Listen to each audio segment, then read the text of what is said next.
রাস্তার মাঝে এই দাগগুলোকে বলা হয় ব্রোকেন হোয়াইট লাইন, যার অর্থ হচ্ছে আপনি এই দাগগুলো ক্রস করে রাস্তার লাইন পরিবর্তন করতে পারবেন অথবা যে কোনো গাড়ি ওভারটেক করতে পারবেন। এই দাগগুলো সিঙ্গেল রাস্তায়ও থাকে এবং ডাবল রাস্তায়ও থাকে। এই দাগগুলোকে বলা হয় ব্রোকেন অ্যান্ড সলিড লাইন।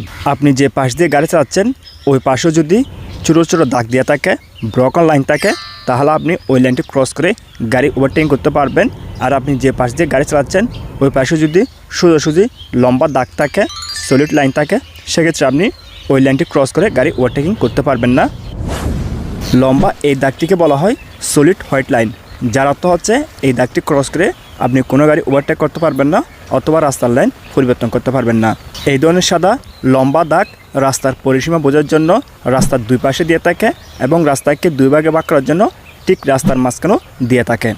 রাস্তার পাশে এবং রাস্তার মাঝখানে যে সলিড হোয়াইট লাইন দিয়ে থাকে, এই দাগের মাঝখানে যে গ্যাপটি রয়েছে, যে রাস্তাটি রয়েছে, ওইখানে যদি পর্যাপ্ত পরিমাণ রাস্তাতে জায়গা থাকে আপনি চাইলে এর মধ্যে গাড়ি ওভারটেকিং করতে পারবেন। এটাকে বলা হয় solid yellow line. Solid white line এবং সলিড ইয়েলো লাইন এই দুটির কাজ প্রায় সেম, তবে যেখানে সলিড ইয়েলো লাইন থাকে ওইখানে একটু সতর্কমূলকভাবে আপনাকে গাড়ি চালাতে হবে। অনেকগুলো রাস্তা রয়েছে, রাস্তার পাশে ইয়েলো সলিড লাইন দিয়ে থাকে এবং এর পাশে একটি গাড়ি চালার জন্য পর্যাপ্ত পরিমাণ জায়গা থাকে। আপনি চাইলে ওই রাস্তাতে বা ওই লাইনে গাড়ি চালাতে পারবেন না, কারণ এই লাইনটি ইমার্জেন্সি গাড়ির জন্য রাখা হয়, যেমন অ্যাম্বুলেন্স, ফায়ার সার্ভিস বা পুলিশের গাড়ি, অথবা আপনি গাড়ি চালাচ্ছেন, আপনার গাড়ি নষ্ট হয়ে গেছে, আপনি চাইলে ইয়েলো লাইনের পাশে যে লাইনটি রয়েছে ওখানে আপনার গাড়িটি রেখে ঠিক করতে পারেন। এটাকে বলা হয় ডাবল হোয়াইট সলিড লাইন, যার অর্থ হচ্ছে আপনি এই লাইনগুলো ক্রস করে গাড়ি ওভারটেকিং অথবা রাস্তার লাইন পরিবর্তন করতে পারবেন না। এই লম্বা দাগগুলো বেশি দূর পর্যন্ত দিয়ে থাকে না, কিছু দূর পর দেখা যায় ব্রোকেন হোয়াইট লাইন থাকে, ওইখানে আপনি চাইলে কোনো গাড়ি ওভারটেকিং করতে পারবেন অথবা ইউটার্ন করতে পারবেন।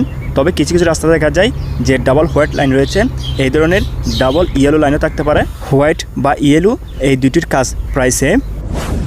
এগুলোকে বলা হয় স্টপ লাইন। এই ধরনের লাইন মূলত বেশিরভাগ ট্রাফিক সিগন্যালের সামনে দিয়ে থাকে। যখন ট্রাফিক সিগন্যালে রেড লাইট জ্বলে ওই সময় এই লাইনগুলো ক্রস করে আপনি গাড়ি চালাবেন না। যদি লাইনগুলো ক্রস করে গাড়ি চালান সেক্ষেত্রে আপনার জরিমানা আসতে পারে। রাস্তার মাঝে এই দাগগুলোকে বলা হয় জেব্রা ক্রসিং, যার অর্থ হচ্ছে একটি মানুষ যখন একটি রাস্তা থেকে আরেকটি রাস্তায় পার হবে ওই সময় এই জেব্রা ক্রসিং দিয়ে রাস্তা পারাপার হতে হবে।